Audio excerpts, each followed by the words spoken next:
Hey guys, I wanted to bring you this little hydration pouch here today. I've got a little strap hooked onto this, but you don't need to put a strap on it. It's got MOLLE attachments here. You can put it to the back of your pack. I actually carry this inside of my pack, unless like I'm going on a day hike or something like that. Sometimes I carry this. I use a lot of different kind of rigs when I'm hiking. But this is a hydration pack, and you can see with this bottle, it fits easily into this pack. Now, you're probably asking yourself why I don't have that bottle inside of here. And so I'm going to show that to you, and I'm going to show you. I wish I could remember where I learned this from, but now it's been so long ago, I can't really remember. But this is a great idea, and I adopted it right away. And so here's the basic idea. This little hydration carrier right here is a survival pack. It's very lightweight. It's very small. It's 10 inches high. At the widest, it's probably about 6 inches, and it's about 5 inches across right there. But it has everything you need in it to survive. And so the idea is, you're hiking out, and you're going to stay maybe 2 days, 4 days, whatever. And you ground your pack because it's heavy and you're tired. But you need to do a little exploring. You know there's a water source nearby. You need to go check that out. And on the way, maybe scout for some foliage you can eat, berries, whatever. Maybe even look at some game trails if you want to do a little trapping at night. But what you do is you take this little pouch here. It's lightweight, doesn't take a lot of room. Strap it over your shoulder or onto your side if you prefer. You can run a belt through there, but that's the way you want to do it. If you get into trouble, say you run across a bear and the dang thing chases you half a mile, and now all of a sudden you're lost, or you're going to your water source and it's not exactly what you thought it was. So maybe it's a 200-foot ravine and you're trying to figure out how to get down there, and all of a sudden you slip. Bam. So next thing you know, you're waking up, you're down in the water, you're wet, you're cold, it's 200 foot up, and maybe you have some slight injuries, right? Maybe not, but maybe you do. At any rate, it's going to be a lot harder to get back to camp than you thought. The sun's getting ready to go down, and what are you going to do? And this thing is just remarkable for carrying what you need to survive. So let's go ahead and open it up and look at it real quick. This is really basic stuff. Obviously, you can put in it what you want to put in it. But I carry a spare flashlight here. This is a True Night. You can use any one you want, but I really like these True Nights. It's got a 13650 battery in it. Dang thing lasts a week, and it's rechargeable. It has a little recharging spot right there. And so I usually carry a spare battery in my pack. That's not really going to help me now, but the thing will last a week, so that'll help. I carry one of these in all my pack gear. This is just a cheap Eagle Claw spear point, but it's compact, extremely light. It has a bolt that goes through there to secure it securely, so you don't have to worry about lashing or anything like that. And this thing is, you're thinking about gigging frogs with this, but it'll gig fish. You can grab squirrel with that, rabbits, whatever. So it's a little survival aid for you. I carry a couple of these military grade heating packs. One of them will last you about an hour. They do a real good job heating things up. This is just a simple Singer sewing pack. I think I got this at Walmart, but I'm not really sure. But you can see it has a lot of different needles for you, and so that's really helpful if you did fall. you might have some gear issues, you might have some shoe issues you need to fix, and you might have some skin issues that you need to fix. And you may not want to think about that, but it's really handy to be able to sew yourself up while you're waiting for help. I carry a Ferris rod in there. You can see it's a little used here. I got this off of Amazon, I think, for, I don't know, $5. But they work really well, and it'll take you a lifetime to use this little thing up. These are a little heavier too. You might be able to use that to thump something if you were in trouble.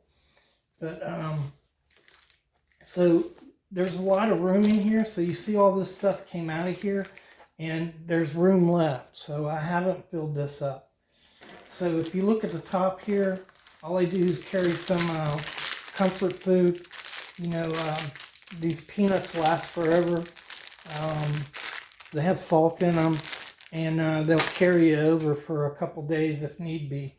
I carry a compass.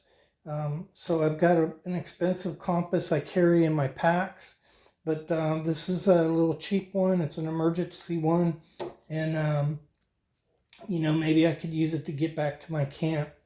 I carry an alternative knife. This is a Swiss Army knife.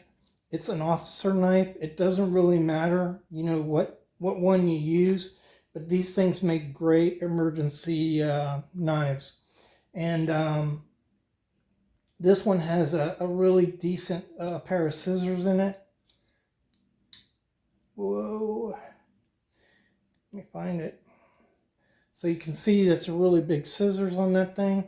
I like that. Especially if you're hurt and you need those scissors to help you get better. The other thing I really like to have on a survival knife is this saw. So these things seem like absolutely ridiculous, but I can't tell you how many times I've used these things. And one thing they're really good at is making traps. And so if you have to make a trap and you're whittling your notches in the trap, it takes a long time. You get a chance that you may cut yourself, but these little saws do wonders on little traps. And so now we're going to reach down in here. I'm going to have to move this here. Oh, this is really tight. This is a Condor pouch, and I like Condor products. If you've never heard of them, they're pretty good for the money. That's what I like. You get a lot of bang for your buck. So would I want to carry that in Afghanistan? You know, probably not. But I think they would do a good job. And I've had this gear, this pack, since 2007. So I had no problems on it whatsoever. So now you can see I've got something to cook with, and I've got a stainless steel cup. And so what that does for me is it frees this up, okay? So I can use this, put water in it, and use it to purify water. But this is probably going to be with my pack, so I can purify water in this little Stanley. This is cheap, right? This is not expensive. It's a little Stanley stainless steel cooker. It's got a little lid there with the tab. You pull that tab off. And so inside I have some pre-made lanyards so that I can make a shelter real quick and I don't have to worry about trying to tie it. One thing you got to remember, you might be injured. Maybe I only have one arm. If I had one arm, I could work these around. I could loop them through with one hand, and I can make a shelter. I keep a little headlight on there. These things are cheap. This is just an Energizer one, but I've used them for years, and they work real well. And it's really handy to have one of these in case you're having to work with your hands at night. You also could use that strap as a tourniquet if you really needed to. Alternate fire source. You should always have backup fire. I've got some tape wrapped around there. That comes in handy. Inside these, on one of them, I've got, this is just extra chew because it's comfort, right? If you don't chew, maybe there's candy in there, whatever floats your boat. In this one, these chew cans make excellent little tins to store stuff in. I've got a little, these things my wife uses to clean makeup up, and I put Vaseline on them, and they work really good to start a fire. Yeah, I got these, but the idea is just, to have backup. These are some tins I got off of Amazon. I have a whole bunch of different sizes, but they make great tins to put food in. I've got some fishing gear in there, so I can do some fishing if the opportunity is there. I just put some Pepto-Bismol in there. If you're injured, you're liable to be sick. If you start vomiting, you're going to dehydrate. You're going to get in trouble quick. And so it's a good idea to always have in your emergency kit something to soothe your stomach. This is a 10 by magnifying glass. I think I got this from David Canterbury, I believe. I may be wrong about that. But if nothing else works, magnifying glass will help you start a fire. And also, it'll... you can use it in case, you need to look at something you're working on, like you're trying to fix your body and patch holes up. This is just a little eyeglass holder. I have eyeglasses, and so this thing's remarkable. It's a torch, and this is called the Explorer, and I probably got this off of Amazon. But these things just are outstanding for starting fires. You open that up and you just push on it, and it's going to, I don't know whether you can see that. Let me see here. Watch in there. See that? So it just lights up, and it's a really hot spark in there. And it usually lights the fire right up. But I can't ever remember it not doing it. I think these are rechargeable. I haven't recharged it in a while. But anyhow, I don't know. I'll have to look at that. But it comes with a recharger, so they are rechargeable. And that's pretty much all I need to get through the night. It'd be nice to have an emergency blanket in there, something like that. But this pouch, I just looked it up online, is $31 if you get a Condor pouch. David Canterbury has a pouch, hydration pouch, and it's wider and taller, and so you can put more stuff into it. But another thing is this pouch is really tight when you put these things down in there. So David Canterbury's, it's a lot easier to pull the pouch out. But just a super idea for survival.